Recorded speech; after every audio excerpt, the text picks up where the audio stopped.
Hey everyone, welcome back. Today we're going to be tackling something pretty fascinating. Success. Yeah, We're not just skimming the surface here, though. right. We're going deep, Deep dive. exploring how to define it, Yes. achieve it, and Uh, navigate all the twists and turns Exactly. along the way. That's right. Our guide for this deep dive Yeah. is How to Attain Success Yes. by Mihigo E.R. Anaja. By Mihigo. Now, this book, Mm-hmm. this isn't your typical self-help. No, It's got practical advice it does. on everything from time management to risk assessment, I love it. even creating a secret language. It's a very unique approach. It is. Our goal today is to pull out those golden nuggets of wisdom. Absolutely. Those practical and surprising insights that you can Yes. actually use You can use. just in your own life. That's it, because knowledge is only powerful when you can apply it. Exactly. Let's start with Anaja's definition of success. Okay. He says the outcome of an undertaking, an accomplishment of an action within a specific period of time. Yeah. Seems pretty straightforward. It does. Right. But I'm curious, what are your thoughts on this definition? Yeah, it's interesting because Yeah. it seems so simple, but there's a lot packed into it. Right. I think the key takeaway here is intentionality. Okay. Anaja is really emphasizing the importance of setting clear goals, Uh-huh. both personal and professional, Yeah. and giving yourself a time frame Yeah. to achieve them. That's a great point. It's not enough to just say, I want to be successful. Right. We have to define what that actually means for us Yes, and then set those specific measurable goals exactly. to work toward. That's where time management comes in. Okay. Anaja is a big believer in the power of time. Uh-huh. He even includes a sample daily timetable in the book, Oh, wow. which I found fascinating. The timetable. That almost seems a bit old school in today's world, don't you think? Perhaps, but I Really? think there's something to be said for having a structured plan Okay. for your day. Yeah. And it ties into this fascinating point Anaja makes about time itself. Okay. He points out that even single-celled organisms Wow. have internal clocks. Really? They operate within specific time frames, Mm. just like we do. Wow, I never thought about it that way. Yeah, So, in a sense, success is woven into the very fabric of life. it is. It makes you wonder, are we using our time as wisely as we could be? That's the million-dollar question, isn't it? It is. Anaja would argue that most of us aren't. Yeah. We get distracted, That'll we go- procrastinate, Yeah. let our days slip away without making real progress Towards those goals. towards our goal. He's got a point there. He does. Now, another area where Anaja's approach really intrigued me Okay. is his perspective on risk. Huh. He doesn't advocate for avoiding risk altogether, Right. but rather managing it. Yeah. He even argues that certain types of risk can lead to positive outcomes. It's a refreshing perspective. It is. Most of us are conditioned to shy away from risk, Yeah. but Anaja sees it as an inherent part of life, Okay. especially in the pursuit of success. I'm all ears. What are these different types of risk? Well, he breaks down into 5 categories. Okay. Strategic risk, Uh, compliance risk, okay. operational risk, financial risk, Mm-hmm. and reputational risk. Okay. Let's start with strategic risk. All right. What is that? This is the risk that your current plans or strategies Mm-hmm. might become obsolete or ineffective. Okay. So let's say a company bases its entire business model Right. around a specific technology, Uh-huh. but then that technology suddenly becomes outdated. Yes. That would be a major strategic risk, right? Exactly. Or imagine you spent your career developing a particular skill set, Right. and then the demand for that skill set suddenly plummets. Ouch. That's a good example of how this applies to individuals as well. Yes, it does. So what are some strategies for mitigating strategic risk? Well, Anja suggests staying informed about industry trends, Okay. being willing to adapt and pivot when necessary, Uh-huh. and constantly learning new skills. So basically never stop learning Precisely. and evolving. Yes. Now let's move on to compliance risk. Okay. What does that involve? This is the risk of failing to comply with laws, Uh-huh. regulations, or ethical standards. So for a business, this could be something like not paying taxes properly Exact. or violating environmental regulations. That's right. And for individuals, Yeah. it could be something like plagiarism or spreading false information online. The consequences of compliance risk can be serious. No kidding. Fines, lawsuits, Yes. even jail time in some cases. Right. And Anja emphasizes the importance of being aware of the relevant laws and regulations Okay. in your industry or field, Mm-hmm. and ensuring that your actions are always ethical and above board. It's like the old saying, it's better to be safe than sorry. It is. Okay, what about operational risk? What does that entail? Operational risk is the risk of loss Right. resulting from inadequate or failed internal processes, Okay. people, and systems. Mm-hmm. It can also stem from external events. So for a business, this could be anything from a data breach Yes. to a fire or natural disaster disrupting their operations. Exactly. Or imagine a key employee suddenly quits, Right. leaving a critical gap in the team. Yeah. That's also an operational risk. These examples are really bringing it home. They are. It's not just about big dramatic events. No. Operational risks can be everyday things Absolutely. that can still have a big impact. Yes. So how do we mitigate that? Anaja recommends having robust systems and processes in place, Mm-hmm. investing in employee training and development, Okay. and having contingency plans to deal with unexpected disruptions. It sounds like good planning and preparation are key here. They are. So what about financial risk? I think most people have a general understanding of what that is. Yes, I think so too. It's the risk of losing money. Losing money for businesses, this could be investing in a venture that fails, Mm-hmm. or not having enough cash flow to cover expenses. Right. For individuals, it could be taking on too much debt Okay. or making risky investments. That's pretty straightforward. Any tips from Anaja on managing financial risk? He stresses the importance of financial literacy, Okay. creating a budget and sticking to it, Mm-hmm. and seeking professional advice before making major financial decisions. Solid advice. Yes. All right, last but certainly not least, we have reputational risk. Yes. This one seems especially relevant in today's world where everything is so public and interconnected. That's right. What is that? Reputational risk is the risk of damage to an organization's or individual's reputation. Okay. This can result from negative publicity, Uh-huh. unethical behavior, Right. or even just being associated with the wrong people. It feels like it's easier than ever to damage your reputation these days. I agree. Social media can amplify things so quickly. It can. One careless comment or action can go viral and have long-lasting consequences. That's right. What does Anaja say about that? He advises being mindful of our online presence, Mm-hmm. cultivating a positive reputation through our actions, Okay. and addressing any negative publicity swiftly and honestly. It's almost like reputation is a currency these days. It is. We need to protect and nurture it. We do. So we've covered these 5 types of risk, but how do we actually put this knowledge into practice? How do we manage these risks in our own lives? That's a great question. And thankfully, Yeah. Anaja doesn't just leave us hanging. Okay, good. He outlines 4 main approaches Okay. to risk management, Right. avoidance, reduction, Yeah. transfer, and acceptance. Okay, let's dig into those. What does avoidance entail? Avoidance is the most straightforward approach. Okay. If something is too risky, Uh-huh. simply don't do it. So if you're thinking about investing in a highly volatile stock, Yes. but the potential for loss makes you too uncomfortable, you might avoid that investment altogether. Exactly. Or if you're considering a career path Yeah. that's known for being incredibly stressful and demanding, Mm-hmm. but you prioritize work-life balance, Right. you might avoid that path. It's about knowing your limits and being honest with yourself about what risks you're willing to take. Exactly. Now let's move on to reduction. Okay. What does that involve? This involves taking steps to minimize the likelihood or impact of a risk.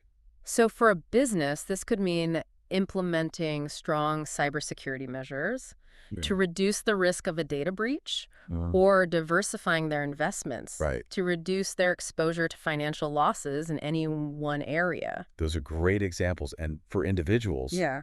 reduction could look like getting regular health checkups Okay. to reduce the risk of developing serious medical conditions, Uh-huh. or backing up your computer files regularly Yeah. to reduce the risk of data loss. It's all about being proactive and taking those preventative measures. Now let's discuss transfer. Right. What is that? This involves shifting the risk to another party. Okay. Insurance is the classic example. Right. You pay an insurance company a premium, Yes. and they agree to cover your losses in the event of specific events, like a car accident or a house fire. Exactly. Businesses use transfer strategies as well, Uh-huh. like outsourcing certain operations or purchasing liability insurance. So you're essentially paying someone else to shoulder some of the risks for you. Yes, and that can be a valuable strategy, Okay. especially when dealing with risks that could have catastrophic consequences. Okay, and finally we have acceptance. Yes. I'm curious to hear how this one works. Acceptance is acknowledging that a certain level of risk is unavoidable and choosing to live with it. Okay. It's not about being reckless. Right. It's about making a calculated decision that the potential benefits outweigh the potential risks. So for example, if you're starting a business, you're accepting the risk that it might not succeed. But you're also embracing the potential rewards of being your own boss. Yes. And pursuing your passion. Precisely. It's a balancing act. It is. And in our personal lives, acceptance might look like choosing to pursue a demanding career, knowing that it might require sacrifices. In other areas of your life. In other areas of your life. It's about weighing the pros and cons and making informed decisions based on your own values and priorities. Exactly. Anaja emphasizes that effective risk management is an ongoing process. Right. It's not something you do once and then forget about. You have to keep at it. You need to constantly evaluate the risks you're facing, adjust your strategies, and be willing to adapt as circumstances change. So it's not about eliminating risk entirely, but about understanding it, managing it, and using it to your advantage whenever possible. Absolutely. And I think this is a really empowering message. It is. Because it suggests that we have more control over our lives Yeah. and our success than we might think. Now I can't wait to delve into some of the other fascinating concepts in this book. Me too. Like building self-confidence and finding peace as a foundation for success. Yes, those are really key elements in Anaja's framework. They are. And he offers some truly unique and practical advice in those areas. Well, let's take a quick break, and then we'll dive back into this treasure trove of wisdom. Sounds good. All right, we're back and ready to dive into more of Anaja's insights on success. Yes. Before the break, we were discussing risk management, and I have to say, I'm feeling a lot more empowered to face those challenges now. That's great. Now, I want to circle back to something you mentioned earlier, Okay. in Anaja's idea of creating a secret language. Yes. I have to admit, when I first read that, I thought, okay, this is a little out there. Right. But I'm curious to hear more about how this ties into his overall framework for success. It might seem like a strange concept at first, but it actually connects to several key themes in the book. Okay. Like time management, mental agility, and self-confidence. Okay. I'm intrigued. How does a secret language connect to those things? Well, think about the process of creating and using a secret language. Okay. It requires discipline and focus. You have to commit to learning the code Right. and consistently using it. Yeah. That's a form of time management in itself. I see your point. You're choosing to invest your time in developing a new skill. Yes. Rather than letting it slip away on distraction. Exactly. And then there's the mental agility aspect. Oh. Deciphering and encoding messages in a secret language forces your brain to work in new ways. Yeah. It's like cross-training for your mind. So it's like learning a new instrument or a new sport. Yes. It challenges you to think differently and develop new neural pathways. Precisely. And that kind of mental flexibility is crucial for success in any field. It allows you to adapt to new situations, solve problems creatively, and think outside the box. Right. Plus, there's a self-confidence boost that comes with mastering a new skill. Okay, I'm starting to see how this all ties together, but I have to push back a little here. Yeah. Isn't this just a fun mental exercise? Yeah. Does it really translate to tangible benefits in real life? I understand your skepticism, but think about it this way. Okay. When you master something as unique as creating a secret language, it gives you a sense of accomplishment. Okay. You've proven to yourself that you're capable of learning something challenging Right. and outside the norm. So it's not just about the secret language itself, it's about the process of learning. Yes. And the confidence you gain from that. Exactly. And that confidence can then spill over into other areas of your life. Okay. You start to believe that you can tackle other challenges, whether it's acing a test, giving a presentation, or even starting a business. Wow. I never thought about it that way before. Yeah. It's like a secret handshake with your own potential. I like that. Okay. I'm sold. Right. Now, another concept that really resonated with me was Anaja's emphasis on peace as a foundation for success. Yes. He talks about the importance of cultivating both inner peace and a sense of security in your environment. This is a really crucial point. Yeah. And one that often gets overlooked in the pursuit of success. It does. People think it's all about hustle and grind. Right. But Anaja reminds us that peace is essential for clarity and focus. It makes sense if you're constantly stressed and anxious. Yes. It's hard to concentrate on your goals and make meaningful progress. He's spot on. He is. Anaja says peace encompasses self-confidence, self-acceptance, good health, mental tranquility, a positive attitude, and security. Wow. All of these elements work together Yeah. to create an inner state that allows for creativity, Right. productivity, and ultimately success. Those are powerful words, and I think a lot of us can relate to the feeling of being pulled in a million directions, Yes. constantly bombarded with information and demands. It's no wonder we struggle to find peace. Absolutely. But the good news is That we have more control over our inner state than we might realize. Okay. Anaja offers some practical tips for cultivating peace, Like what? like practicing mindfulness, Okay. setting boundaries, and surrounding yourself with positive influences. It's about creating that space for yourself, both mentally and physically, Yes. where you can recharge and focus on what truly matters. Exactly. And that leads us to another important theme in the book, Okay. effective business practices. Anaja offers some really insightful advice in this area, particularly when it comes to customer care and communication. I was really impressed by how much emphasis he puts on customer care. Yes. It might seem like a given, It does. but he really drives home the point that treating your customers well is essential for long-term success, whether you're running a small business or a large corporation. He goes beyond just saying the customer is always right. Right. Anaja explains that good customer care can actually attract new customers, strengthen relationships with existing ones, Right. and even facilitate business expansion. It's like a ripple effect. Yes. Happy customers tell their friends, and those friends become new customers. Exactly. And on the flip side, Yeah. he warns against the dangers of poor customer care. Mm. He says ignoring complaints, being dishonest, or providing subpar service Right. can lead to a decline in sales, damage your reputation, Yeah. and ultimately contribute to a business's downfall. It's like slowly eroding the foundation of your business. It is. You might not see the cracks at first, but eventually it will crumble. That's a great analogy. It is. Now, in addition to customer care, Anna also delves into the importance of effective communication. Right. He breaks down different communication methods, like verbal, written, and audiovisual, and explores the pros and cons of each. I found that section really helpful. Yeah. Because it made me realize that I often default to certain communication methods Yes. without really considering whether they're the most effective for the situation. He encourages us to be more mindful of our communication choices, Okay. considering factors like urgency, privacy, legal requirements, and cost. For example, he points out that verbal communication Yeah. can be quick and efficient, Right. but it can also lead to misunderstandings. Right. Written communication provides a record, Mm-hmm. but it can be time-consuming and less personal. And audiovisual communication can be very engaging, Yeah. but it often requires more resources and technical expertise. Exactly. It's about choosing the right tool for the job. It is.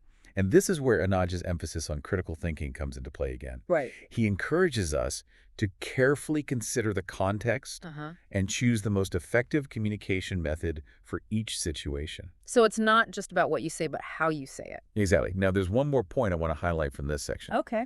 Anaja's caution against relying too heavily on motivational videos or speakers. That's interesting. Why does he say that? He argues that while these videos and speakers can be inspiring and motivating in the short term, they often lack practical, actionable advice. So it's like they get you all fired up to achieve your dreams, but then they don't give you a roadmap to actually get there. Precisely. And Anaja is all about providing those concrete tools and strategies. Okay. He wants to empower readers to not just dream about success, Right. but to actually achieve it. I like that.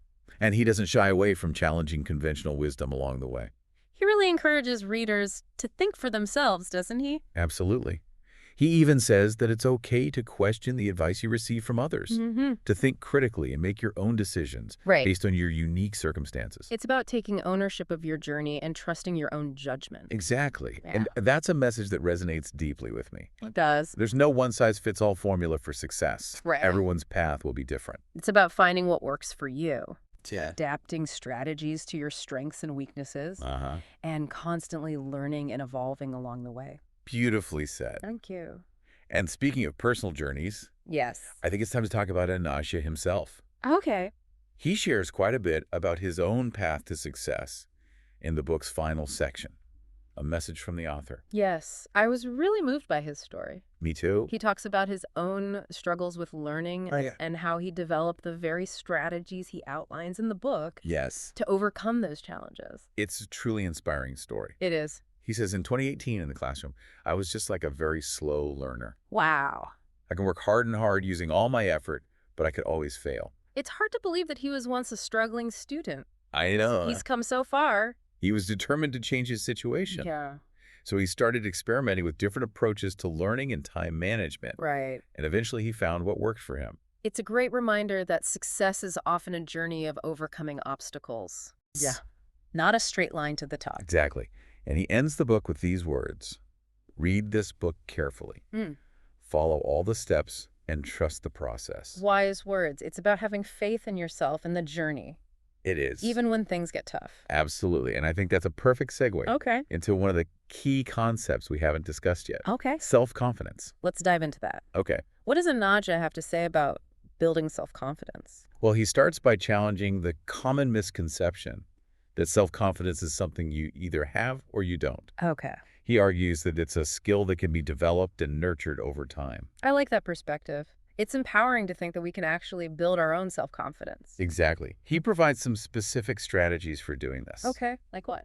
Like focusing on your past achievements, no matter how small they might seem. So it's about recognizing and celebrating those wins, even the seemingly insignificant ones. Yes. And he also talks about the power of positive self-talk. The way we talk to ourselves, our inner dialogue, has a huge impact on our mindset. Right. And our belief in our own abilities. It's like having a coach inside your head. Yes. Are you encouraging yourself or putting yourself down? Exactly. And Anaja encourages us to be our own best cheerleaders, to replace those negative thoughts with positive affirmations. There's that word again, intentionality. Yes. It's about making a conscious effort to cultivate a positive mindset. Precisely. Yeah. And he even shares a specific affirmation that he uses. Oh, wow.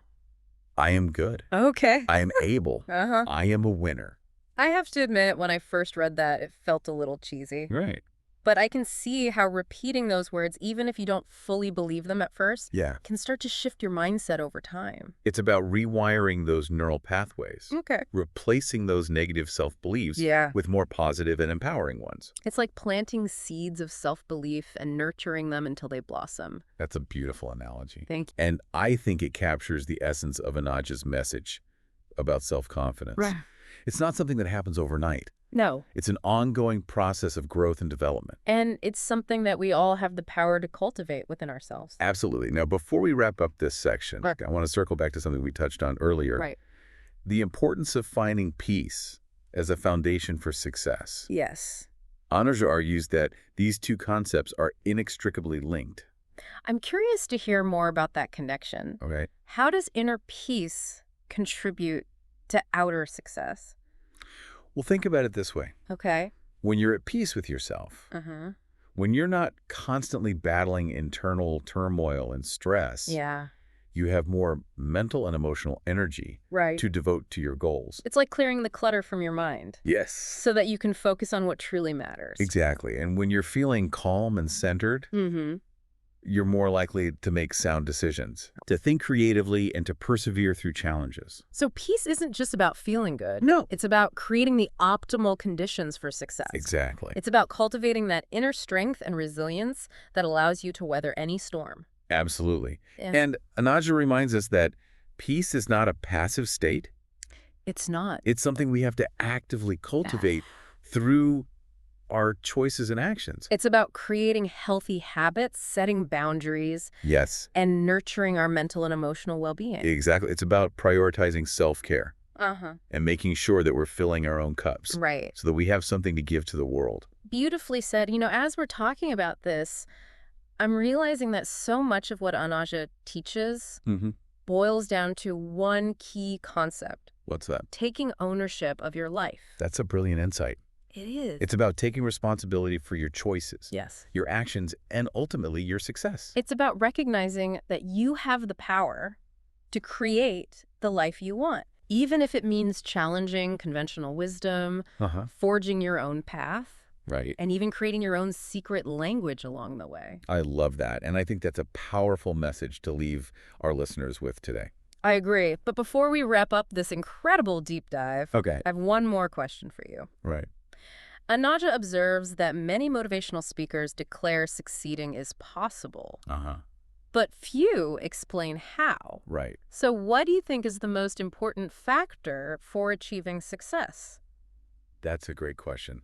And I think the answer will vary from person to person. It will. But if I had to choose one factor, I would say it's the willingness to learn and grow. I love that. It's Yeah. about embracing a growth mindset, Uh-huh. constantly seeking new knowledge and experiences, Right. and never being afraid to fail and learn from those mistakes. Exactly. And it ties back to so much of what we've discussed today. It does. The importance of time management, risk assessment, self-confidence, and finding peace. It's all connected. It is. Okay, that's all the time we have for today's deep dive. But before we say goodbye, I want to make sure we squeeze every last drop of wisdom out of this book. Okay. We've covered so much ground, from defining success We have. and managing risk to the power of time management and self-confidence. Uh-huh. And of course, who could forget about that secret language? I know, right? But before we get too carried away Okay. with our secret messages, I want to touch on one more point Okay. that Anaja makes in the book. Right. He talks about the importance of mentorship Yes. and surrounding yourself with people who inspire and support you. That's such a crucial aspect of success. It is. That often gets overlooked. It does. We can't do it all alone. We can't. Having mentors, role models, and a supportive community can make all the difference. I completely agree. Think about the people who have had the biggest impact on your own journey. Yeah. I bet you can point to a few key individuals who offered guidance, encouragement, or even just a listening ear when you needed it most. Absolutely. Mentors can provide invaluable advice, Uh-huh. share their experiences, and help you navigate challenges. Right. And surrounding yourself with people who believe in you and your dreams can give you that extra boost of motivation Yeah. when you need it most. It's like having a cheerleading squad for your life. Exactly. And Anaja emphasizes that finding mentors doesn't have to be a formal process. It doesn't. It can be as simple as connecting with people you admire, Okay. reaching out to someone in your field, Uh-huh. or even just learning from the people you already have in your life. It's about being open to learning from others, Yes. seeking out those connections, and being willing to ask for help when you need it. Precisely. And this ties back to one of the core themes we've been discussing throughout this deep dive, Uh-huh. the importance of continuous learning and growth. It is. Success isn't a destination. Right. It's a journey. And that journey is much more rewarding when you have amazing people by your side. It is. Couldn't have said it better myself. Well, I think it's safe to say that we've thoroughly unpacked How to Attain Success I think so, too. by Mihigo E.R. Anaja. We've covered everything from defining your goals and managing your time to assessing risks, building self-confidence, and even creating your own secret language. It's been an incredible journey, and I have to say, I'm feeling incredibly inspired to take action and apply these insights to my own life. That's fantastic to hear. Remember, Anaja's book is just one perspective. It is. It's a starting point for your own exploration of success. Exactly what resonated with you most? What ideas sparked your curiosity? What actions are you inspired to take? Those are the questions we want you to ponder as you continue your own journey toward success. And remember, success is not a one-size-fits-all concept. No, it's not. It's about defining what success means to you, setting your own goals, and creating a life that brings you joy and fulfillment. Absolutely. So keep learning, Yes. keep growing, and keep striving for your own definition of success. And until next time, happy diving.